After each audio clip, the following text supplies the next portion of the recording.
Well, there is one humongous infrastructure project, probably one of the largest I can ever recall, that's being developed here in Texas.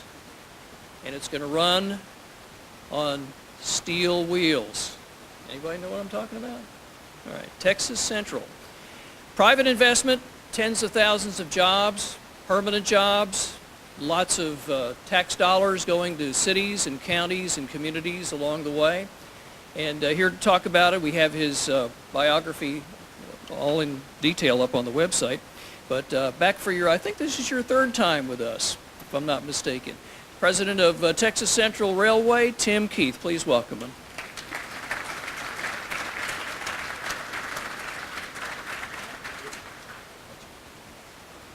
Well, good afternoon, everybody. It's a pleasure to be warming up a bit, isn't it? I was in New York yesterday and it was colder here than it was there. And luckily we switched as I was flying. I landed as warmer here than when I took off in New York finally. So getting things back right in the world. Well, it's my pleasure to come back for a third time, Peter, so thank you for having us and giving us a voice to those that support rail in all forms. And we like being part of that group and part of the family, supporting moving goods and services. And services move in lots of different ways, but always in the form of bodies, right? It's people's minds, it's interactions, it's relationships. And it's important to keep that moving. So again, Peter, thank you for your time today and making time for us. With the support of all the people here in the room and the rest of the rail advocates and around the state and the country, the bullet train is really moving forward. We've been able to announce some great things recently, and we have many more to come.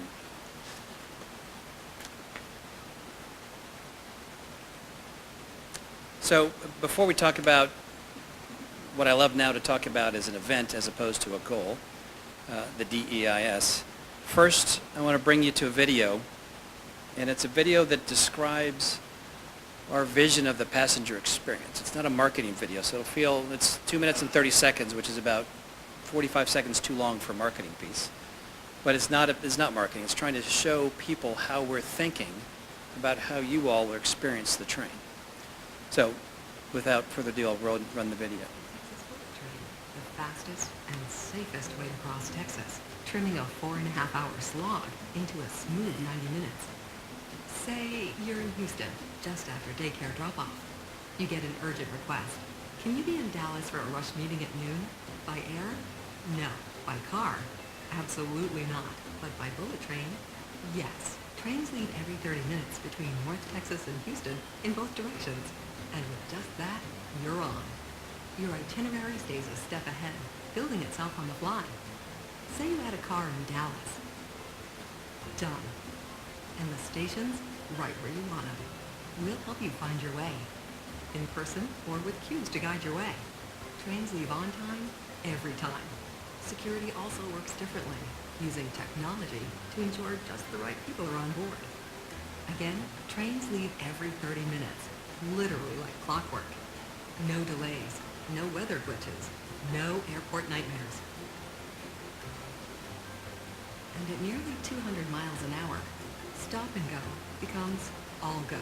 90 minutes between North Texas and Houston. There's fast, free connectivity to whatever you want.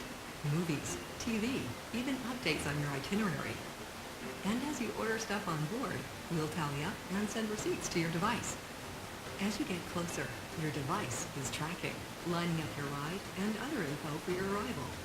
Then you're there, 90 minutes across Texas. It's the smarter, safer, and faster way across Texas. It's America's bullet train. Well, thanks. It's a short video, but it represents thousands of hours of work talking to Texans about how they currently move throughout Texas, what their pain points are, what their pleasure points are. And we're talking a lot of engineering terms, and we came up with one out of our surveys that kind of freaks out the engineers. It's called seat delight. They don't know how to measure that. Is that pitch? Is that knee space? Is it shoulder space? It's a whole experience. And so one of our key themes is deliver seat delight. And it came out of talking to Texans about how they want to move through Texas. It's about space. We're bigger than other folks around the world. We like our space. And it's about being comfortable, being productive, and being predictable. And our goal is to use technology to enable Texans to move seamlessly from where they're standing to where they want to be, not just get from the station in one end of the system to the other. It's about the complete trip. And using technology to book it as a single experience, to coordinate with either assigned parking spots, taxi cabs, ride sharing, whatever it is that gets you from where you're standing to where you need to be when you need to be there. The longer version of that video has the woman arriving back in Houston in time to pick up her child from daycare. It's about the moment. We all understand the value of time, and we measure in increments of minutes in transportation industry as what's the value of time. But I know what I did yesterday. I flew home from New York, and I raced to the airport, got a flight an hour early, and I made it home 10 minutes before bedtime. I hadn't seen my kids all week. That's what Texans want. They want to be there for the moment, whether it be sports or kids or that one meeting that they wouldn't have been able to make if they hadn't had this kind of reliable transportation. And that's the vision we're bringing for the experience. And that's the whole reason for the train. It's bringing people who bring service and drive economies throughout Texas. So back to the regularly scheduled program, the advocates, you guys helped us immensely in our most recent political season in Austin. This is a photo that is one of my favorites. I think Travis Kelly sitting up here may have taken this photo. But that's 9,000 letters being delivered to the state legislators and the lieutenant governor and the governor and speaker of the House from people in this room and a lot of people outside this room saying, build this train. Let the private markets and investors do what the citizens of Texas want in cooperation with the state and in a way that's obviously safe, protects public security, and is fiscally responsible. And we had, in addition to that, about 55,000 emails and over 100,000 Facebook fans now. We're really catching fire, and the team that Travis is on, the mandate that we gave them early on was give a voice to the majority. And that's what they've done, and that's what you all are, is the majority. People that love rail also love moving people and goods, and it's about keeping Texas economy strong and growing. So thank you for all of that. Peter Lakota and Chris Lippincott, they testified numerous times, not always under calm tones approaching them, but they kept their cool heads and talked eloquently about the benefits of rail to passengers and the interconnectivity of systems with systems and the importance of that to Texans. So we had a very successful outcome in the legislative session. 2 laws were passed that we cooperated with the authors to make sure that the state's goals and the leadership's goals were met in a way that also met our goals. The first one, Senate Bill 977, said no state money to fund the promotion, the development, the construction, or operation of high-speed rail. But the state is going to do its job, as the Commissioner identified. They are a regulator. We can't build something in Texas without TxDOT being involved if it involves transportation.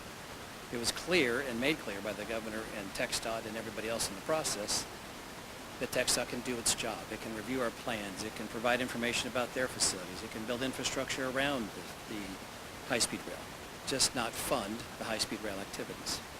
And that is consistent with our goals that we set out in the beginning with.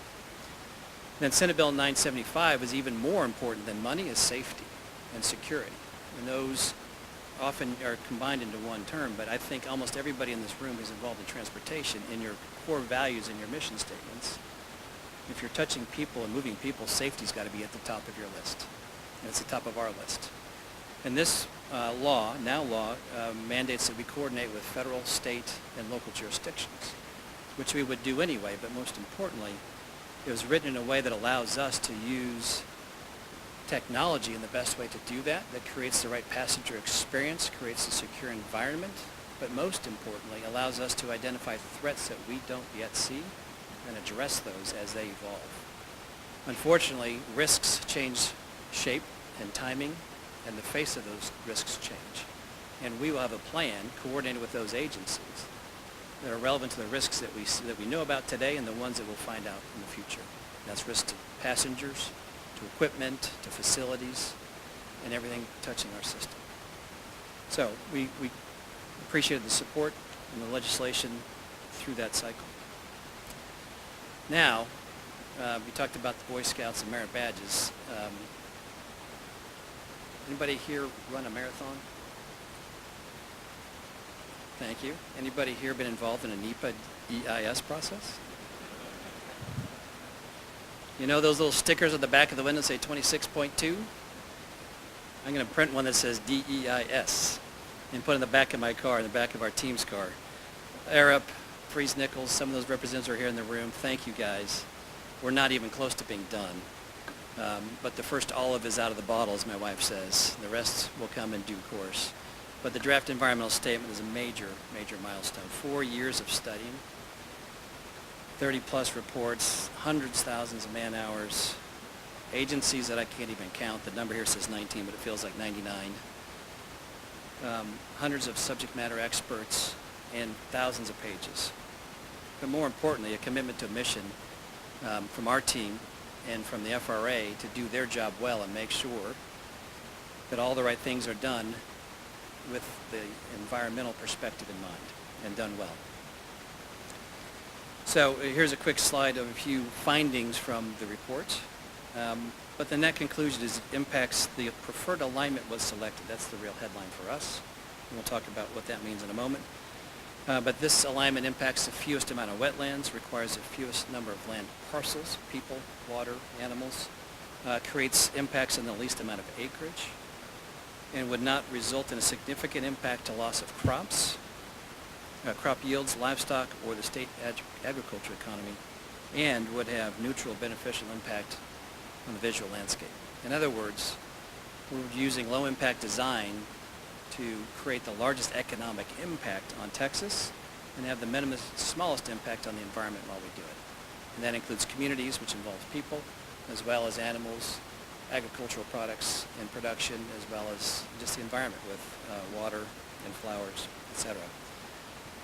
Highlight a couple findings on there, but there'll be no closures of public roads. That's something that you've heard us talk about consistently for years. We're reducing vehicle travel, saves millions of gallons of gasoline. Houston Metro and Dallas Metro are both non-attainment air quality areas. We'll be contributing to reducing that problem. Permanent jobs will be multiplied. Our direct jobs will have 2 to 4 other jobs supporting it, but continue to drive the economy. A narrow right-of-way, 0 noise impacts from the stations. We've thought this through. It has been shaped well by the process that's guided by the FRA and led by our engineering, led by AECOM and in partnership with our two leads, Arup and Freeze Nichols. We also identified the Brazos Valley Station, which is about, as I drove it, 22 minutes from campus at College Station, about 28 minutes over to Huntsville to get on the other campuses. So it's well located. It is going to be an economic driver. We're going to invest over $1 billion in Grimes County, Texas. A lot of that will be in the infrastructure. It's the county in which we have the most length of tract. So that's about 42 miles. Represents a major investment. Will employ over 125 people, which I read an article last night because we announced this yesterday in the Brazos Valley, that would knock out about 1/3 of their unemployment, tackle about 1/3 of their unemployment challenge they have currently in the county. So major impacts. In addition, about 25,000 of the permanent jobs identified would be not only in Grimes County, but in other counties between Dallas and Harris, because we need to employ people at our maintenance of way facilities to maintain the technology and the infrastructure that supports the safe operations.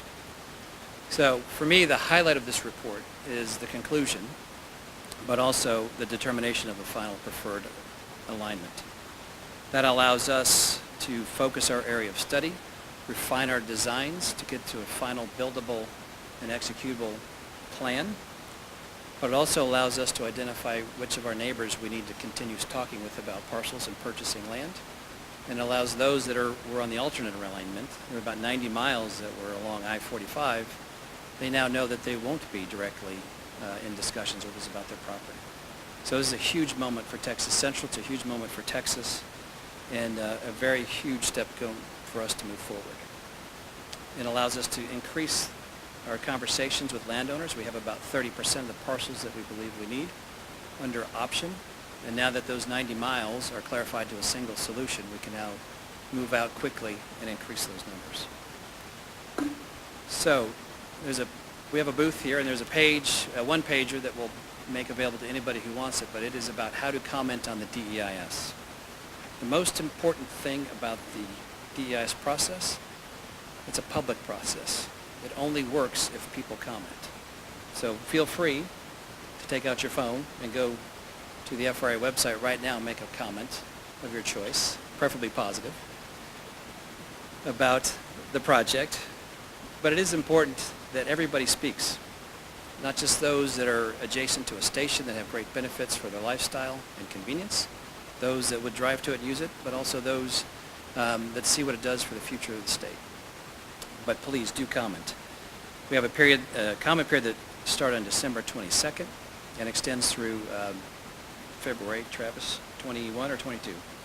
20, February 20. So we're in the middle of that, and then we will have 10 open houses at the FRA, public meetings actually, there's a distinction in our minds. A public meeting the FRA will host, one in every county that our system will be deployed in, and that's Dallas, Navarro, Ellis, Leon, Limestone, Freestone, Madison, Harris, Grimes, and Waller. So that one page has a list of dates, has the ways, methods by which you can make comments. We would love to have you make comments. We'd even appreciate even more attending these events and making comments in public. And it's very important for the FRA to understand as many views as possible about the train from a public perspective. And as I wrap up, the DEIS is the major event of December for us. Christmas came early, and it launched us into a very busy 2018. On the 15th, they gave us notice that they would publish it on the 22nd, which it was done. But in addition to that, we've announced that Floor and Lane are our lead design builders. WSP is a primary designer, and combined, those teams have about 200 people on the ground every day. Our core team is about 32 people today, and we expect to be 80 people by the time we break ground in construction. We'll employ other team members through program management consultants and through other modes to deploy our design and deploy our system, and we'll have about 500 people in place either directly or through consultants by the time we break ground. And we'll have more announcements about those topics coming up soon. But I'll wrap up with this. Act Now provides your comments to the FRA, and there's a bigger version here than was on the prior page of where to go to do that. But do come get our one-pager, and we want to hear from you. And we appreciate your time and attention today, and thank you for all the support from the Rail Advocates to date, and we look forward to being friends for a long time.